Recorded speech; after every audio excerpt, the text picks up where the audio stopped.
শুধুমাত্র 15 থেকে 16,000 টাকায় Oppo A38 ফোনকে অফিসিয়াল ভাবে লঞ্চ করে দিয়েছে Oppo। আর এই ফোনটার ব্যাক প্যানেলের ডিজাইন, তার পাশাপাশি এর গেমিং চিপসেট আর বড় আকৃতির ব্যাটারি, এই সব কিছুই একজন ক্রেতাকে তাদের ফোনের প্রতি আকৃষ্ট করার জন্য যথেষ্ট। কিন্তু আদৌ কি ফোনটা ভালো হবে অন্য 10টা স্মার্টফোন থেকে? চলুন জেনে নেওয়া যাক।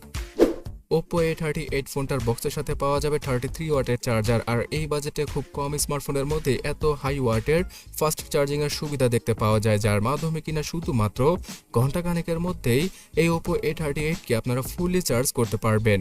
তার পাশাপাশি USB Type-C data cable, sim ejector tool সহ ওয়ারেন্টি কার্ড আর বেশ কিছু কাগজপত্র পাওয়া যাবে। এই স্মার্টফোনটাতে রয়েছে 5000 mAh এর ব্যাটারি। তো আমাকে হয়তো নতুন করে বলতে হবে না যে কেমন পাওয়ার ব্যাকআপ পেয়ে যাবেন আপনারা। একদিনের মতো অন্তত এই ফোনটা খুব ভালোভাবে ইউজ করা পসিবল হবে। আর নর্মাল ইউসেজে 1.5 দিনের মতো চার্জিং ব্যাকআপ দিয়ে দেবে A38। সো এই স্মার্টফোনটার সবচেয়ে বড় বিশেষত্ব হচ্ছে গিয়ে এখানে থাকা মিডিয়াটেকের হেলিও G85 চিপসেট, যেটা কিনা প্রায় 3 বছর আগের পুরনো চিপসেট হলেও Oppoর মতো একটা ব্র্যান্ডের পক্ষ থেকে এই রকম চিপসেটের সাথে আসা স্মার্টফোন 15-16 হাজার টাকা পাওয়া যাবে, এটা অকল্পনীয়। বিকজ Oppo আর vivo এই চিপসেটের সাথে আসা ফোনগুলোকে 20,000 টাকার উপরে সেল করতো এর আগে। তো যাই হোক, Oppoর এই ফোনটা দ্বারা আপনারা টুকটাক গেমিং করতে পারবেন আর মোটামুটি ভালোভাবে ইউজ করা পসিবল হবে এই ফোনটা। তবে এখানে যদি 6GB র্যামের সাপোর্ট থাকতো তাহলে আরো কিছুটা বেটার হতে পারতো, বিকজ শুধুমাত্র 4GB র্যাম আর 128GB ইন্টারনাল মেমোরির সাথে আসে Oppo A38। সো মাল্টিটাস্কিং এ বেশি প্রেসার দিলে মানে দাঁড়াচ্ছে গিয়ে ফেসবুক, হোয়াটসঅ্যাপ, ইমো অথবা টিকটককে একসাথে ব্যাকগ্রাউন্ডে রাখলে অবশ্যই ফোনটাতে ল্যাগের দেখা আপনারা পেয়ে যাবেন। তার পাশাপাশি মাইক্রোএসডি কার্ডের মাধ্যমে এখানে 1000GB পর্যন্ত আপনারা মেমোরি কার্ডকে এক্সটার্নালি ইউজ করতে পারবেন। আর ওপর এই ফোনটার স্টোরেজ টাইপ হচ্ছে গিয়ে eMMC 5.1 এর, যেটা কিনা অনেকটা লো ক্যাটাগরির বাজেট অনুযায়ী। তো এই ফোনটাকে হেভিলি ইউজ করতে যাবেন না, একদম নর্মাল ভাবে আস্তে ধীরে ইউজ করবেন, তাহলেই খুব ভালো একটা সার্ভিস পেয়ে যাবেন। আর না হয় ফোনটার মধ্যে ল্যাগ অথবা হ্যাঙ্গার দেখা ইজিলি পাওয়া যাবে। ওপর এই ফোনটা দ্বারা পাবজি গেমটা 40 FPS এ টেনে টুনে খেলা পসিবল, আর ফ্রি ফায়ার গেমটা মোটামুটি গ্রাফিক্সে খেলা পসিবল হবে। তবে এখানে কোনো জাইরো সেন্সর থাকছে না। সাইড মাউন্টের ফিঙ্গারপ্রিন্ট স্ক্যানারের সাথে আসা Oppo A38 ফোনটাতে সফটওয়্যার বেস ফেস আনলকে রেখেছে Oppo। আর সবচেয়ে হতাশার ব্যাপার হচ্ছে গিয়ে 5 মেগাপিক্সেলের সেলফি ক্যামেরাকে ইউজ করেছে Oppo তাদের এই A38 ফোনটাতে। ভাবতেও অবাক লাগে, এক সময় সেলফি এক্সপার্ট নামে খ্যাত Oppo এখন শুধুমাত্র 5 মেগাপিক্সেলের সেলফি ক্যামেরা দিচ্ছে 15 থেকে 16,000 টাকায়। এখানে অন্তত পক্ষে 8 মেগাপিক্সেল অথবা 13 মেগাপিক্সেলের সেলফিকে ইউজ করলে খুব বেটার হতো। 5 মেগাপিক্সেলের রেজুলেশন থাকায় হয়তো আপনাদের চাহিদা অনুযায়ী সেলফিগুলো তুলতে পারবে না এই ফোনটা। ছবি তোলার পরে অনেক বেশি শার্পনেসের ঘাটতি দেখতে পাওয়া যাবে। তার পাশাপাশি কালার কন্ট্রাস্টগুলো আপনাদের কাছে ফ্যাকাশে লাগতে পারে। আর সেলফি তোলার পরে নিজের চেহারাকে অনেক বেশি স্মুথ মনে হবে এই ফোনটা দ্বারা।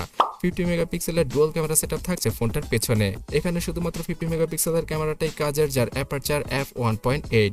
তবে 2 মেগাপিক্সেলের ডেপথ ক্যামেরা সেন্সরটা কি আদৌ কাজ করে কিনা সেটা তো পোর্ট্রেট মোডের ছবিগুলো তোলার পরেই জানা যাবে।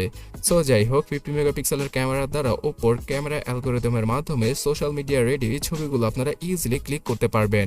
প্রায় 12 মেগাপিক্সেলের ছবিগুলো বাই ডিফল্ট ক্যাপচার করতে পারবে Oppo A38 ফোনটার মেইন ক্যামেরা। এই স্মার্টফোনটা দ্বারা ফ্রন্ট এবং ব্যাক দুই সাইডেই ফুল এইচডি রেজোলিউশনে ভিডিওগ্রাফি করা পসিবল। সো ক্যামেরা সেকশনে সেলফি ক্যামেরাটা একদম বাজে কোয়ালিটির, বাজেট অনুযায়ী এটাই বলা যেতে পারে। বিকজ এই লেভেলের ক্যামেরা 10-12 হাজার টাকার সিম্ফনি এবং টেকনো ইনফিনিক্সের ফোনে আমরা দেখে থাকি। তবে গাইস, সফটওয়্যার এক্সপিরিয়েন্সগত দিক দিয়ে এই ফোনটা কিছুটা আশার আলো নিয়ে এসেছে। বিকজ অ্যান্ড্রয়েড 13 এর সাথে আসা এই ফোনটা হয়তো ইন ফিউচার অ্যান্ড্রয়েড 14 এর আপডেটটা পেতে পারে। বাট দেখা যায় যে অফলাইনে যেই সকল বাজেট ক্যাটাগরির Oppo Vivoর স্মার্টফোন সেল হয়ে থাকে সেখানে সফটওয়্যার আপডেট 1 বছরের বেশি পাওয়াই যায় না। তো এখানেও তেমনটা হবে এটা নিশ্চিত। এছাড়া গাইস, 6.56 ইঞ্চের একটি HD+ রেজোলিউশনের ডিসপ্লে ইউজ করা হয়েছে Oppo A38 এ, যেটা কিনা একদম এভারেজ থেকে বিলো এভারেজ টাইপের ডিসপ্লে। বিকজ এখানে বেজেলের পরিমাণ অনেক বেশি, তার পাশাপাশি একটা বড়সড় আকৃতির নচের দেখাও পাওয়া যাবে। আর এই ফোনটার ডিসপ্লেতে 90 হার্জের রিফ্রেশ রেট থাকলেও সেটা অতটাও স্মুথ ভাবে কাজ করে না। সো ডিসপ্লেগত দিক দিয়েও কিছুটা হলেও হতাশ করবে Oppoর এই ফোনটা। তাই বন্ধুরা এট দ্য এন্ড বলতে গেলে টেকনো স্পার্ক 10 প্রো অথবা এর থেকে ভালো স্মার্টফোন কিনতে চাইলে ইনফিনিক্স নোট 30 এই দুটো অফিসিয়াল ফোন আপনারা চোখ বুঝে এই 15 থেকে 17-18 হাজার টাকা কিনতে পারেন। এছাড়াও এই বাজেটে আনঅফিসিয়াল ভাবে রেডমি 12, রেডমি নোট 12 সহ আরো বেশ কিছু অ্যামেজিং স্মার্টফোন রয়েছে। ওপোর এই ফোনটার পেছনের ডিজাইনটা মোটামুটি ভালোই বলা চলে, এখানে মিনিমাল একটা ডিজাইনের দেখা পাওয়া যাবে। আর এখানে পুরোপুরি পলিকার্বনেটের ব্যাক প্যানেলকে ইউজ করেছে ওপো, যেটা কিনা সচরাচর সব ধরনের বাজেট ক্যাটাগরির স্মার্টফোনে দেখতে পাওয়া যায়। সো যারা কিনা অফলাইনে মানে দোকানে গিয়ে র্যান্ডমলি একটা স্মার্টফোন কিনবেন 15 থেকে 16 হাজার টাকায়, তাদেরকে সেলসম্যানরা এই ফোনটাকে ইচ্ছা করে খাইয়ে দিবে, বিকজ এতে তাদের কমিশন অনেক বেশি থাকে। আর এই কারণে ওপো ভিভোর স্মার্টফোনগুলোতে ভালো কোনো স্পেসিফিকেশন পাওয়া যায় না বাজেট অনুযায়ী। তো আপনি যদি এই বাজেটে ধামাকাদার স্মার্টফোনগুলো সম্পর্কে জানতে চান, যেগুলো কিনা আপনারা উড়াধুরে ইউজ করতে পারবেন, তাহলে ডান পাশের ভিডিওটাতে ক্লিক করুন অথবা কমেন্ট সেকশনটা চেক করুন, সেখানে ভিডিও লিঙ্ক পেয়ে যাবেন।